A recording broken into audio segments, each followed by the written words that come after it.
Pour aider en tant qu'infirmière. Enfin, exactement, à la base, soins, tout ça. pour la population. Hein. Pour la population, absolument. Voilà, pour aider les femmes et les enfants et tous les réfugiés et la population ukrainienne.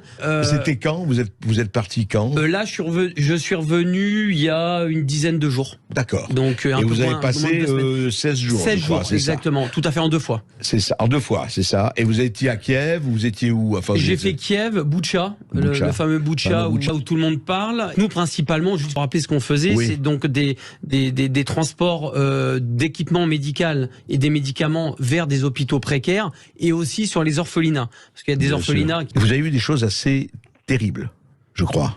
Tout à fait. Alors, je vais assumer totalement ce que je vous dis. Moi, sur place, j'ai été témoin de crimes de guerre. J'ai vu beaucoup de crimes de guerre. Les seuls crimes de guerre que j'ai vus pendant les jours où j'étais sur place ont été perpétrés par des militaires ukrainiens.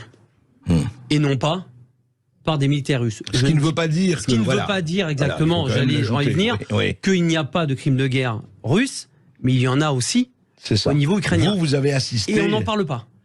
Ouais. C'est ça, moi. Quand je suis rentré en France, j'ai été extrêmement choqué, même des personnes qui sont invitées sur les plateaux télé à droite à gauche.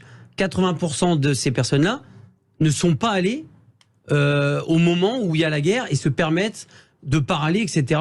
Ça m'insupporte.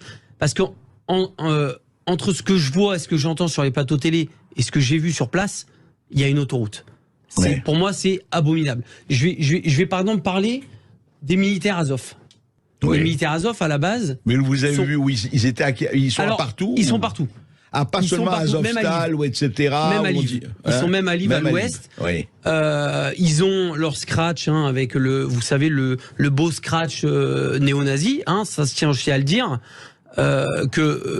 Pour moi, ce qui me choque énormément, c'est que l'Europe donne quand même de l'armement à des militaires, pour moi, néo-nazis, avec un sigle